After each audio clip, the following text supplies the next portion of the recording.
In other news, a PIDEA agent claims his expose of an alleged irregularity in the agency is just the tip of the iceberg.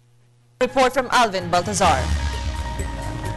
PIDEA agent Jonathan Morales is willing to face lawmakers as he wanted to reveal other problems that are occurring within the Philippine Drug Enforcement Agency. Morales pointed out that what he had disclosed against the present leadership of the Anti-Drug Office is only a tip of the iceberg, as he emphasized that there are bigger problems that are haunting the agency. Morales is hoping that some lawmakers could spend some of their time to hear his revelations that are confronting the Philippine Drug Enforcement Office. Maliban dito sa sinasabi ko sa inyo, mayroon ako mga issues na hindi ko masabi sa publiko dahil nga classified yung information. So, kung mabibigyan ng kakataon talaga, maitatama talaga yung mga ginawang pagkakamali dito sa agency na to. Simple-simple lang eh. Bakit ayaw paggalaw? Kung walang nakikinabang dito, bakit ayaw paggalaw?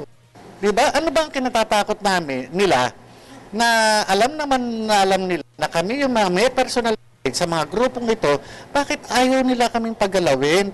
The PIDEA leadership, on the other hand, strongly denied such accusation. The agency stressed that all accusations thrown by Morales has no any basis, and in fact, several big-time drug syndicates that has connections with big-time Chinese drug operators have been already dismantled by PIDEA. Pinagtulungan kasama ang mga PNP and AFP counterparts at na-neutralize po natin yung main target na si Sajari Amiril, kung saan po ito ay kilalang kadugtong po ng mga Chinese na malalaking volume ng droga ang kaya pong ibagsak sa iba't ibang areas. Hindi lang po sa Mindanao. Ito namang Dawami Banggi Drug Group was February 2. In March naman pong yung Musarip Dalgan at saka yung kanyang asawa na si Muslima Dalgan. Dito naman po sa Autonomous Region in Muslim Mindanao po ito. Sir, lahat po yan may connection sa... Yes, sir.